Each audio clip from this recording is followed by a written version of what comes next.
So, how do you prioritize your marketing at a startup? This is a loaded question, but one that I get often. And so I'm going to help answer it here. And the answer isn't make a list of all the marketing stuff you can be doing and then go. So, here's how. First, start with your foundation. So, essentially, clean up your house. When you're starting from zero, especially, you want to get very crystal clear on your why, your what, your who, your for, how you do what you do, and the result that the buyer achieves.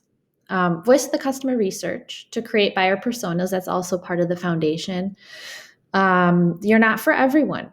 So, how do you know you're talking to someone that's more likely to convert? That's your ideal customer. So, knowing this is important. Understanding your product or service, what's the benefit to the buyer, what problem are you solving? This is essential.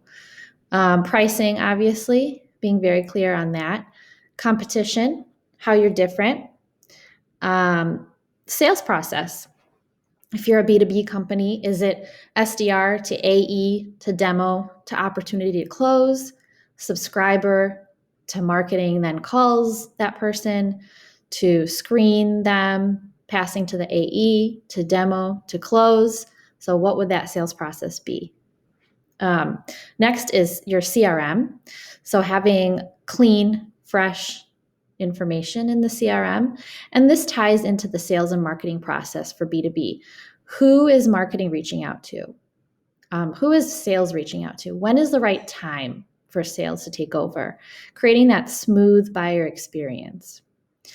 Next is brand design guidelines, also part of the foundation. And then finally, I just want to speak to the one-page marketing plan. So something that's not too complicated, especially if you've done some marketing already and have an idea of what works and what doesn't work.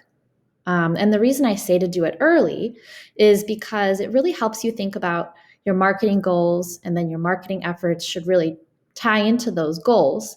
Then you can see if you're actually achieving your goals. Goals for engaging, nurturing, and converting. Okay, so we covered the first foundation, clean your house. The second part is brand assets. So your owned channels. And this is really creating those beautiful spaces within your house now that you've cleaned it. So your website messaging, focusing on the homepage and a couple of other pages, very important.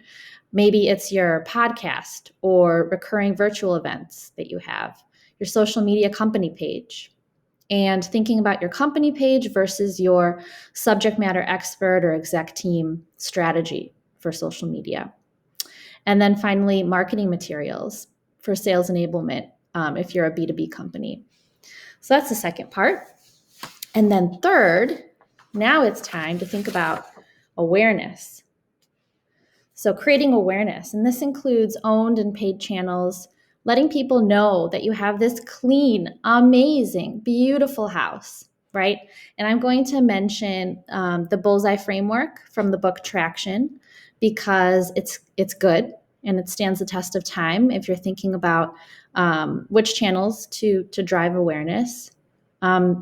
So you're going to start with researching the competition. What are they doing? Especially those players that have been doing it for a while. They're already tweaking their strategy based on what works. So it's important to take a look at them. Then you'd create your list of top channels. You'll prioritize those that you think will work the best first, put them up top. And then you'll start testing those channels. And you don't need to spend too much money. So PR and social ads and email, influencers, hosting virtual events or being a guest speaker, hosting your podcast or being a guest on someone else's, community building. There are so many options. So you're going to want to test those out and then tweak your one-page marketing plan that you created earlier based on the learnings that you get. So that's how you prioritize your startup marketing. See you next time.